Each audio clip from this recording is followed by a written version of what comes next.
Good evening, I'm Keith Kate. And I'm Jennifer Lee. Thank you for joining us this evening. A murder mystery solved after the suspect tries to pull a fast one on a local reporter. The Polk County Sheriff calls the married woman a black widow who needed her boyfriend gone. News Channel 8's Holly Bounds joins us now live from Polk County. Holly, this story almost defies logic. Yeah, good evening to you, Jen. Gary Greenfield's body was found behind his Lakeland home back in July, but it wasn't until his landlord recently reached out to a local newspaper reporter that the sheriff had enough to charge her with his murder.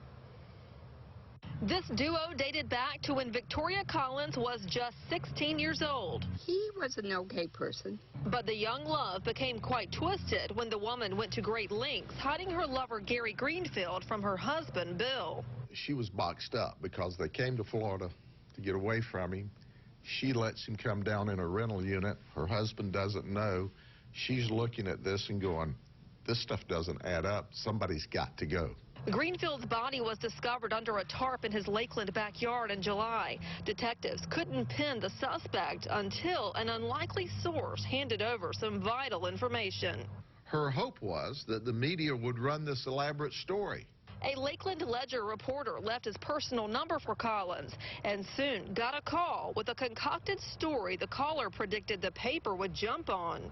They figured out early on that that didn't pass the smell test. The information she gave to the Ledger reporter clearly told us that no one but the murderer and our homicide detectives knew that information. Detectives traced the call back to a phone Collins purchased, the final piece that sealed the deal in a mystery that floored this quiet little neighborhood.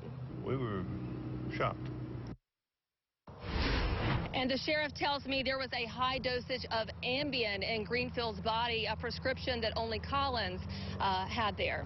Jen? Well, are they suggesting or do they believe that she drugged him to death?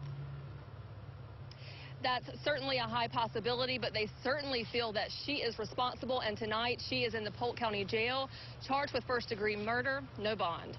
Holly Bounds, live in Polk County tonight. Thank you, Holly.